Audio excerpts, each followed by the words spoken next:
اعوذ باللہ من الشیطان الرجیم بسم اللہ الرحمن الرحیم فَإِذَا قَضَيْتُمُ الصَّلَاةَ پس جب تم پورا کر چکو نماز کو فَاذْكُرُوا اللَّهَ تو اللہ کا ذکر کرو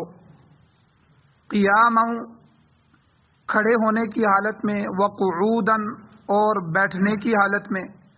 وعلی جنوبکم اور اپنی کروٹوں کے بل لیٹے ہوئے کروٹ کی حالت میں فَإِذَا اطْمَأْنَنْتُمْ بس جب تم اطمینان کی حالت میں آ جاؤ سفر اور خوف ختم ہو جائے تو فَأَقِيمُوا الصَّلَاةَ تو نماز کو قائم کرو دستور کے مطابق إِنَّ الصَّلَاةَ كَانَتْ عَلَى الْمُؤْمِنِينَ كِتَابًا مَوْقُوتًا بے شک نماز ایمان والوں پر فرض کی گئی ہے وقت کے حساب سے بقید وقت مقررہ وقت پر فرض کی گئی وَلَا تَهِنُوا فِي ابْتِغَاءِ الْقَوْمِ اور مت سستی کرو دشمن کا تعاقب کرنے میں ان تکونوا تعلمون اگر تم درد پاتے ہو تو فإنهم يعلمون پس بے شک وہ بھی درد محسوس کرتے ہیں کما تعلمون جیسا کہ تم محسوس کرتے ہو وترجون من اللہ ما لا يرجون اور تم امید رکھتے ہو اللہ تعالیٰ سے اس چیز کی جس کی وہ امید نہیں رکھتے وکان اللہ علیما حکیما اور اللہ تعالیٰ علم والے ہیں جاننے والے ہیں اور حکمت والے ہیں سورۃ النساء کی آیت نمبر 103 اور 104 آپ کے سامنے تلاوت ہوئی ہے آپ نے اس کا ترجمہ سماعت فرمایا ان آیات کے 3 درس اس سے پہلے گزر چکے ہیں آج چوتھا درس ہے جن کا خلاصہ یہ ہے ایک تو نماز کے بعد اللہ کا ذکر کرنا اس کی ترغیب دی گئی اور اس کے ذکر کے مسائل جو ہیں وہ پیچھے دروس میں گزر چکے ہیں اور دوسری بات کہ جب آدمی سفر میں ہو تو اس کے لیے سفر کی نماز ہے اور جب خوف کی حالت میں ہو تو صلاۃ الخوف ہے صلاۃ السفر قصر یعنی اور خوف کی نماز دونوں کے مفصل طریقے پیچھے درسوں میں گزر چکے ہیں آگے فرمایا فَإِذَا اطْمَأْنَنْتُمْ جب تم اطمینان کی حالت میں آ جاؤ اب سفر ختم ہو گیا ہے واپس گھر میں لوٹ کے آ گئے ہو یا خوف تھا جس کی وجہ سے صلاۃ الخوف پڑھ رہے تھے اب خوف ختم ہو گیا ہے اطمینان ہو گیا ہے تو فَأَقِيمُوا الصَّلَاةَ اب نماز کو دستور کے مطابق ادا کرو جیسے پہلے پڑھ رہے تھے مکمل نماز اطمینان کے ساتھ جو ہے وہ ادا کرو اور تیسری بات کل کے درس میں گزری ہے کہ ان الصلاۃ کانت علی المؤمنین کتابا موقوتا کہ بے شک نماز جو ہے وہ ایمان والوں پر وقت مقررہ پر وقت کی قید کے ساتھ فرض کی گئی اپنے اپنے اوقات میں نمازیں جو ہے وہ فرض کی گئی ہیں وہ وقت نکل گیا تو نماز بھی نکل گئی نماز بھی ضائع ہو گئی نماز کو پھر ادا نہیں ہوگی قضا کرنی پڑے گی اور باقی نماز کے اوقات کیا ہیں 5 نمازوں کے اوقات ان کے بارے میں کل کے درس میں تفصیلاً ذکر ہوا ہر نماز کا اول وقت اور ہر نماز کا آخری وقت بھی آپ کے سامنے بیان ہوا اور اس میں جو ائمہ کا اختلاف تھا وہ بھی تفصیل کے ساتھ جو ہے وہ آپ کے سامنے بیان کیا گیا اور جیسا کہ میں نے پہلے عرض کیا تھا کہ اوقات نماز جو ہیں نماز کے وقت ان کا تعین اسی زمین سے اسی خطہ ارضی سے کیا جا سکتا ہے جہاں نظام الاوقات میں باقاعدگی پائی جاتی ہے اوقات آ رہے ہوں وقت داخل ہو رہے ہوں البتہ جن مقامات پر نظام ہی موجود نہ ہو جہاں وقت ہی نہ آ رہا ہو سورج اور چاند کے نظام میں گڑبڑ ہو دن رات کے اوقات لمبے ہوں چھوٹے ہوں اور جہاں ان میں معتدل بھی تبدیلی آ جائے اوقات میں وہاں اوقات نماز کا جو تعین ہوتا ہے اس کے لیے یہ طریقہ نہیں ہے جو ہمارے علاقوں میں ہے بلکہ اس کے لیے پھر دوسرا طریقہ اختیار کرنا پڑتا مثال کے طور پر 3-4 مثالیں میں آپ کو دیتا ہوں کوئی شخص آدمی مغرب کی طرف یہاں ہمارے علاقوں سے یورپ کی طرف سفر کرتا ہے جہاز پہ بیٹھتا ہے اب ظاہر بات ہے اگر سفر عام دنوں میں شروع کر رہا ہے تو اس کی نمازیں بیچ میں آئیں گی ظہر اور عصر کی نماز خاص کر کے تو مغرب تو آتی ہی غروب ہونے کے وقت ہے، اور اگر رمضان میں سفر کر رہا ہے تو پھر اس کے روزے کا بھی مسئلہ ہے۔ تو یہاں سے وہ سفر کرتا ہے تو 20 گھنٹے 22 گھنٹے جہاز جو ہے مغرب تک جاتا ہے۔ اب یہاں جو ظہر کا وقت ہے تو سورج چلتا رہے گا ساتھ ساتھ، چونکہ مغرب میں جا کے سورج غروب ہوتا ہے، تو ہمارے ہاں جب رات چھا جاتی ہے وہاں سورج نکلا ہوتا ہے، وہاں دن ہوتا ہے، تو چونکہ سورج آگے مغرب کی طرف جا رہا ہوتا ہے، اور اس آدمی نے یہاں سے سفر شروع کر دیا۔ اب جہاز میں اس کے جو ہے زور اور مغرب کے درمیان تو 20 گھنٹے آ جائیں گے، تو 20 گھنٹے میں بھی جا کے جب وہاں پہنچے گا تو ان کے حساب سے پھر وہاں جو سورج کے غروب ہونا ہے وہ غروب ہوگا۔ تو اب اس کے بیچ میں جو نمازیں ہیں یہ کس حساب سے پڑھے گا؟ ظہر کی نماز کیسے پڑھے گا؟ کیونکہ سورج تو ٹھہر ہی نہیں رہا، یہ آگے آگے چل رہا ہے، اور زوال کب ہوگا اور کس کے بعد جو ہے یہ اس کا آدھا کیا ہوگا اس کے لیے، اور پھر اثر اس کے لیے کیا حکم ہوگا؟ تو کیونکہ اب نظام الاوقات میں باقاعدگی نہیں پائی گئی، بے قاعدہ ہو گئے ہیں، وقت جو ہے وہ آگے پیچھے ہو گئے، اس میں معتدلی تبدیلی آ گئی ہے۔ تو یہاں جو ہے نماز کا وقت جو ہے وہ علیحدہ سے طے کیا جائے گا، اس کے لیے الگ فارمولہ اور قانون ہوگا۔ اور اسی طرح دوسری مثال، اسی دنیا میں ہمارے ہاں جو قطب شمالی ہیں یا قطب جنوبی ہیں، دور کے جو علاقے ہیں، اور وہاں پر 6 مہینے رات ہوتی ہے اور 6 مہینے دن ہوتا ہے۔ اندازہ لگائیں، سال میں جو ہے 6 مہینے پوری رات رہتی ہے اور 6 مہینے دن ہوتا ہے۔ بلغاریہ، یہ بلغاریہ کا ملک ہے، اس طرح دوسرے ممالک ہیں اس کے قریب قریب، یہ قطب شمالی پہ جا کے واقع ہیں، ہمارے دنیا کے بالکل اس کنارے۔ اور قطب جنوبی، یہ دونوں جو ہے سمتیں ہیں، یہاں 6 مہینے دن اور 6 مہینے رات ہوتے ہیں۔ تو وہاں پر 5 وقت کی نمازیں کیسے ادا کی جائیں گی؟ ان میں اوقات کا تعین کیسے کیا جائے گا؟ وہاں تو باقاعدہ جو ہے سورج آ رہا ہے اور غروب ہو رہا ہے، آ رہا ہے اور غروب ہو رہا ہے، تو یہ تو نہیں ہو رہا، ٹھیک ہے۔ وہاں تو سورج اگر رہے تو 6 مہینے سورج سامنے ہی رہے گی، اور سورج اگر غروب ہو گیا تو 6 مہینے پھر غروب ہی رہے گا۔ تو اس لیے وہاں جو ہے پنجگانہ جو نماز ہیں ان کے اوقات کا تعین بھی دوسرے طریقوں سے کرنا ہوگا۔ اب وہ کیا ہیں آگے آ رہے ہیں انشاءاللہ۔ اور تیسری مثال، مثلا کوئی مسلمان آدمی چاند پہ پہنچ گیا، سائنسدان ہے، چاند پہ پہنچ گیا، یا آگے وہ آبادی کی سوچ رہے ہیں، کسی وقت آدمی یہاں زمین سے اٹھتا ہے چاند پہ چلا جاتا ہے، یا کسی اور سیارے پہ پہنچ جاتا ہے جہاں اس زمین کا جو نظام ہے، نظام شب و روز، دن رات کا نظام، وہ موجود ہی نہیں ہے وہاں، تو وہاں وہ اپنی نمازیں کیسے پڑھے؟ چونکہ وہاں کا سسٹم ہی بدل گیا ہے۔ تو اس لیے وہاں جو ہے اوقات جو ہیں وہ دوسرے طریقوں سے متعین کرنے ہوں گے۔ اسی طرح چوتھی مثال کہ دنیا میں بعض مقامات، بعض جگہیں ایسی ہیں جہاں صرف 4 نمازوں کا وقت ملتا ہے، سورج پورا صبح سے نکلتا ہے اور غروب بھی ہوتا ہے، تو اب جو مغرب کے بعد، غروب ہونے کے بعد جو آخری نماز ہے 5ویں عشاء، یہ جو مغرب کے بعد شفق ہے، شفق یعنی جو کناروں پر سرخی یا سفیدی، جس کا میں نے کل ذکر کیا تھا اختلاف میں، تو یہ جو شفق ہے، شفق بالکل چلا جائے، سرخی بھی اور سفیدی بھی، اس کے بعد یہ تقریباً گھنٹہ سوا گھنٹے بعد عشاء کا وقت شروع ہوتا ہے، ہمارے ہاں جس طرح بھی شروع ہوتا ہے۔ لیکن کئی ممالک ایسے ہیں جہاں یہاں سے سورج غروب ہوا تو 15 سے 20 منٹ، آدھے گھنٹے ابھی شفق باقی ہے، تو شفق کی موجودگی میں ہی سورج دوبارہ نکل آتا ہے، فجر ہو جاتی ہے، وہاں عشاء کا وقت آتا ہی نہیں ہے،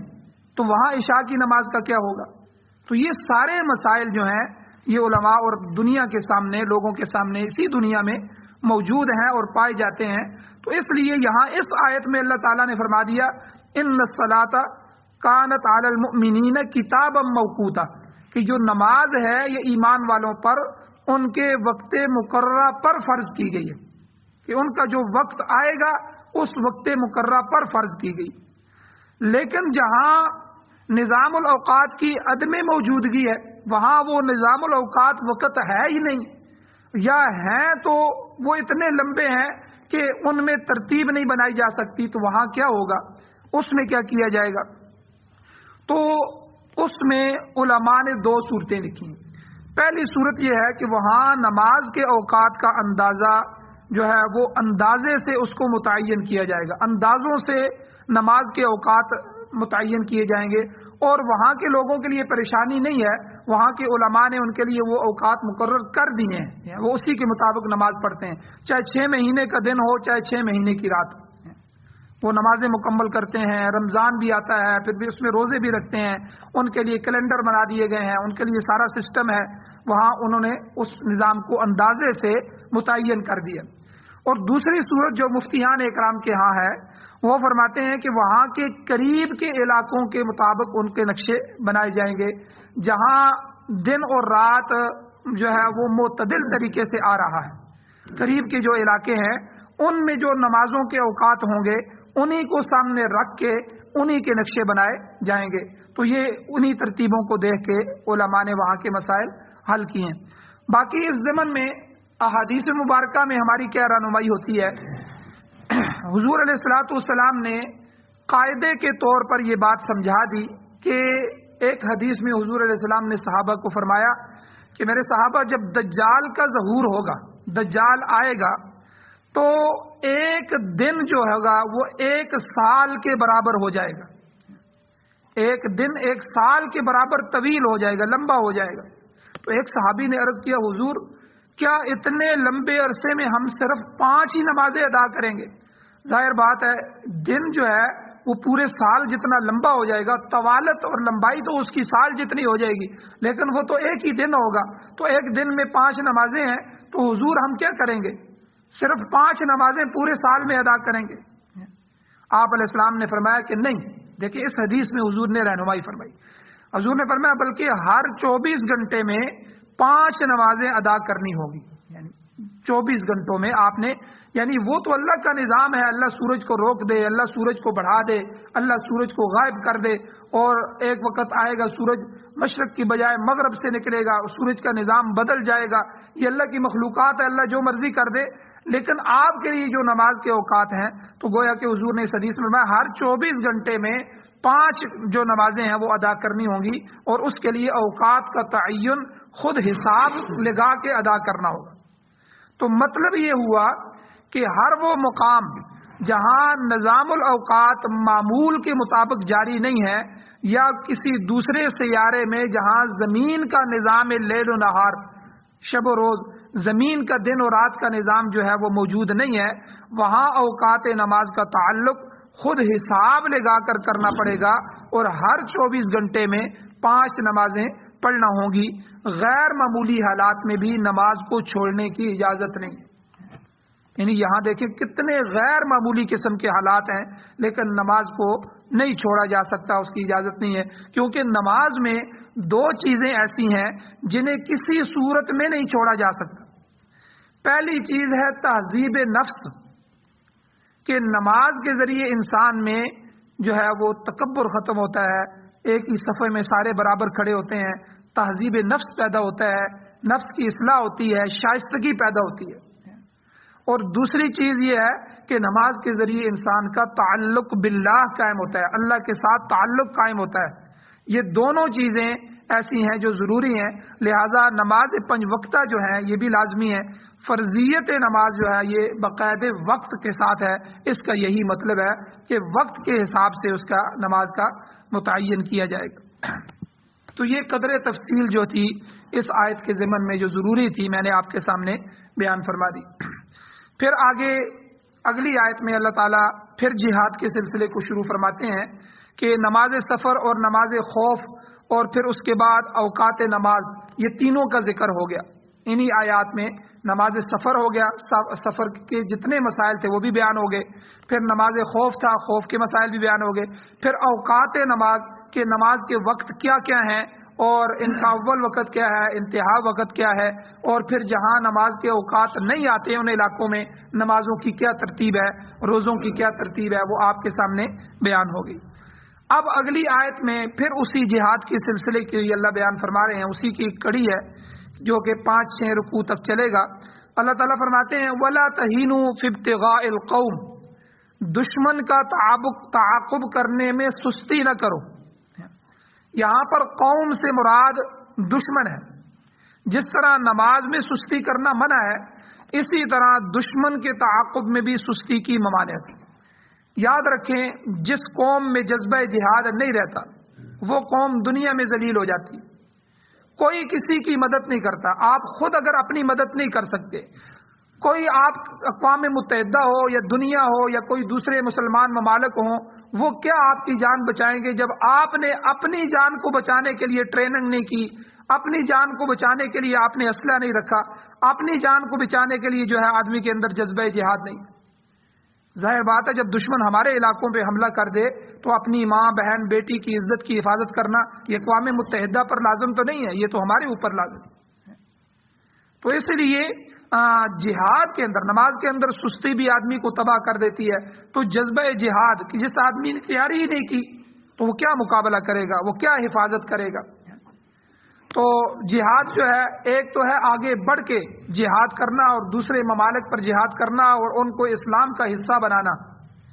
اور ایک ہے کہ اپنی حفاظت کرنا کہ آپ کے اوپر جب دشمن آ جائے تو چلیں بڑھ کے آگے کسی ممالک میں اسلام کے جھنڈے نہ گاڑیں ہم، لیکن کم از کم اپنے ملک، اپنے وطن، اپنی جان، اپنی عزت و مال کی حفاظت اور اپنے دین کی حفاظت کرنے کے لیے بندے کو جذبہ جہاد کو رکھنا چاہیے،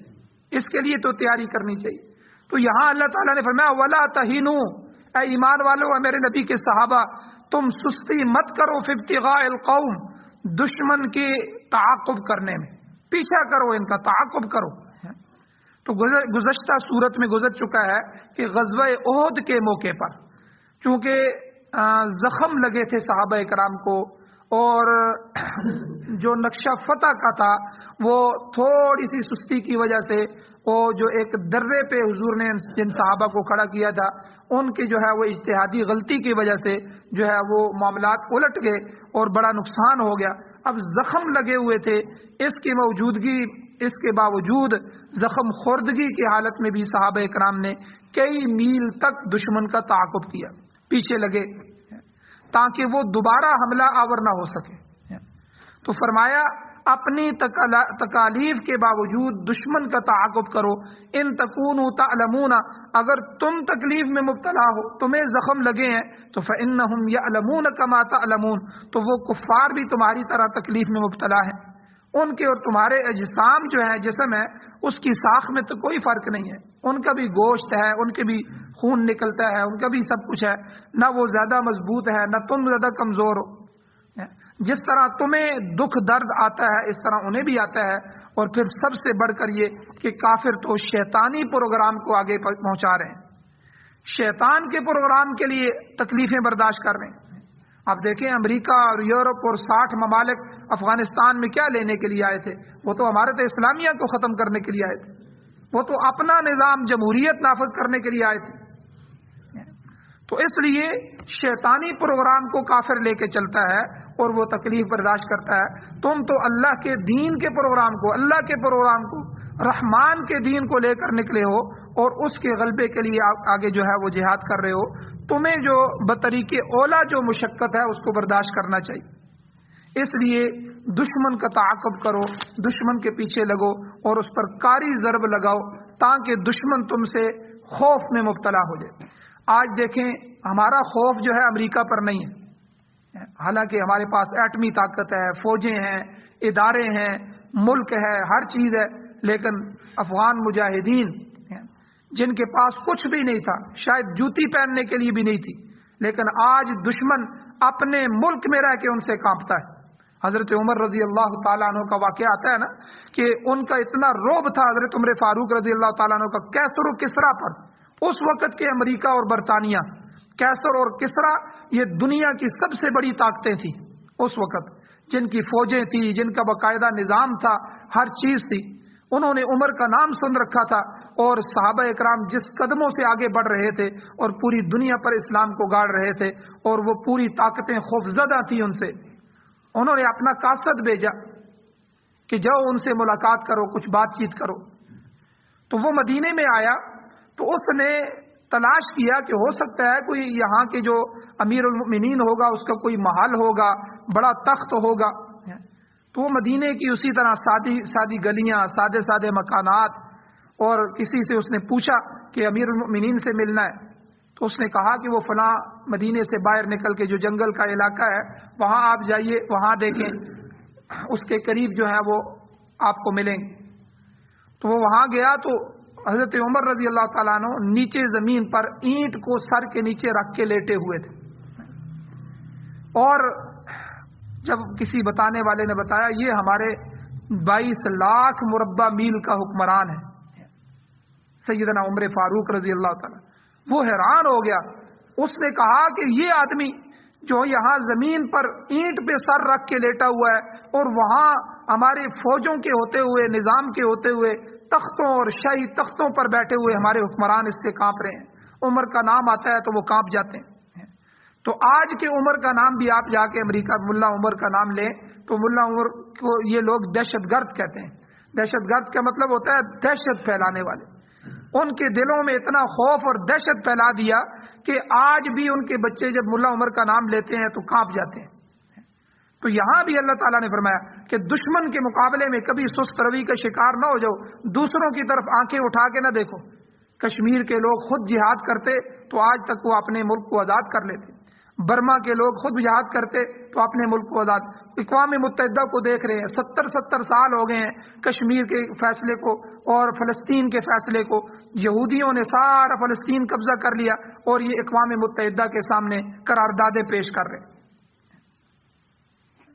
تو اس لیے جس قوم میں جذبہ جہاد ہوگا، جو خود کھڑی ہو جائے گی اپنے حقوق کو لینے کے لیے، اپنے تحفظ کے لیے، اپنے جان مال عزت آبرو کے تحفظ کے لیے، اللہ تعالیٰ اس کی مدد فرمائے گا۔ اسی لیے حضور نے فرمایا لو ترکتم الجہاد لسلط اللہ علیہم الذلہ، اگر تم جہاد کو چھوڑ دو گے اللہ تم پر ذلت مسلط کر دے گا۔ تو جنگ کے بعد دشمن کا تعاقب کرنا، جنگ میں انسان تکلیف میں ہوتا ہے، جنگ میں زخم لگتے ہیں، جنگ میں شہادتیں ہوتی ہیں، جنگ میں اپنے زخمیوں کو سنبھالنا ہوتا ہے، جو شہید ہو چکے ہوتے ہیں ان کے جنازے پڑھنے ہوتے ہیں، جنگ میں افراتفری ہوتی ہے۔ ان سب کے باوجود اللہ تعالیٰ نے اس آیت میں فرمایا وَلَا تَهِنُوا فِي ابْتِغَاءِ الْقَوْمِ، اپنے زخموں کے ساتھ دشمن کا پیچھا کرو، ان کو دور تک بگا کے چھوڑ کے آؤ۔ کئی میل تک صحابہ اکرام اور حضور الاسلام غزوہ احد میں ان کے پیچھے گئے اور وہ حیران ہو گئے۔ اس وقت ابو سفیان مسلمان نہیں ہوئے تھے، کفار مکہ، کہ یار یہ لوگ کیا چیز ہیں کہ ان کو ہم نے اتنے زخم دیے، اتنی شہادتیں ہوئی ہیں، پھر بھی پیچھا نہیں چھوڑ رہے۔ تو ان پر اللہ نے ان کا رعب ڈال دیا۔ تو باقی جہاں تک زخموں کی بات ہے، اللہ نے کہا تمہیں تکلیف ہوتی ہے، درد ہوتا ہے، تو ان کے جسم بھی تو آپ کی طرح ہی ہے، ان کو بھی تو تکلیف ہوتی ہے۔ پھر اگر تمہارے شہداء ہوئے ہیں 70 کے قریب، تو اس سے پہلی جو جنگ تھی غزوہ بدر میں آپ نے بھی تو ان کے 70 کے قریب سردار اور کافر مارے تھے، ان کو بھی تو دکھ ہوا تھا۔ تو اس لیے تعاقب کرو، جہاد کی تیاری رکھو، جذبہ جہاد رکھو اور کسی سے کوئی توقع نہ رکھو، اپنی جان مال عزت کی آبرو کی حفاظت کے لیے خود مستعد ہو، جہاد کی ٹریننگ کرو، تربیت یافتہ رہو، تاکہ کل کسی وقت بھی اگر موقع آئے تو کم از کم اپنی ماں بہن بیٹی کی عزت کی حفاظت تو کر سکو۔ آخر میں اللہ تعالیٰ نے فرمایا کہ اس تمام جد و جہد اور اس کوشش کے نتیجے میں وَتَرْجُونَ مِنَ اللَّهِ مَا لَا يَرْجُونَ، تم تو اللہ تعالیٰ سے اس اجر کی امید رکھتے ہو جو کافر نہیں رکھتے۔ اس ساری تکلیف کے بعد تمہارے لیے تو جنت ہے، تم تو اللہ سے جنت کے طالب ہو، اللہ کی رضا کے طالب ہو، اللہ کی معیت کی طالب ہو، تم تو اللہ سے ان چیزوں کی امید رکھتے ہو ما لا یرجون، جس کی وہ امید نہیں رکھتے۔ کفار اور مشرکین جہنم رسید ہوں گے جب تم میں سے ہر زخمی اور شہید اللہ تعالیٰ سے عظیم بدلہ پائے گا۔ اللہ تعالیٰ تمہیں درجات عالیہ پر فائز فرمائیں گے۔ اس دنیا میں بھی تمہارا مطمع نظر یہ ہے کہ اللہ کا دین غالب ہو جائے۔ پیغمبر آخر الزمان صلی اللہ علیہ وسلم کی بعثت کا مقصد بھی اللہ تعالیٰ نے قرآن مجید میں یہی فرمایا ہے والذی ارسل رسولہ بالہدی ودین الحق لیظہرہ علی الدین کلہ، کہ میں نے اپنے پیغمبر کو دین حق دے کے، یہ اسلام دے کے اس لیے بھیجا ہے تاکہ تمہارا اسلام جو ہے تمام دنیا کے ادیان پر، دینوں پر غالب آ جائے۔ دین اللہ کا غالب ہو جائے، نظام اللہ کا آ جائے، پوری دنیا میں اللہ کا نظام آ جائے، تو اس کا صلہ تم اس دنیا میں بھی پالو گے اور آخرت میں بھی درجات عالیہ کے مستحق ہوگے۔ لہذا دشمن کے تعاقب میں سستی نہ دکھانا۔ آخر میں فرمایا وَقَانَ اللَّهُ عَلِيمًا حَكِيمًا، اللہ تعالیٰ سب کچھ جاننے والا ہے، وہ ہر ایک کی نیت اور ارادے سے واقف ہے، ہر شخص کا خلوص اخلاص اس کی نگاہ کے اندر ہے، وہ کمال حکمت کا مالک ہے، اس کے تمام احکام جتنے بھی یہ حکم اس نے ہمیں نماز کے متعلق دیے، قصر کے متعلق دیے، سفر اور خوف کے متعلق دیے، اور اسی طرح یہ سارے اس کے احکام جو ہیں یہ تمام احکام نسل انسانی کے لیے فلاح اور کامیابی کے لیے ہیں۔ لہذا انسانوں کا فرض ہے کہ وہ بلا شک و شبہ ان احکام پر عمل کریں اور کما حق عمل پیرا ہو کر ہمیشہ کی کامیابی حاصل کریں۔ اللہ تعالیٰ سے دعا ہے اللہ ہمیں عمل کی توفیق عطا فرمائے۔ آمین۔ الحمدللہ رب العالمین والعاقبۃ للمتقین والصلاۃ والسلام علی رسولہ النبی الامی الکریم۔ یا اللہ ہماری کمیوں کو تائیوں کو معاف فرما۔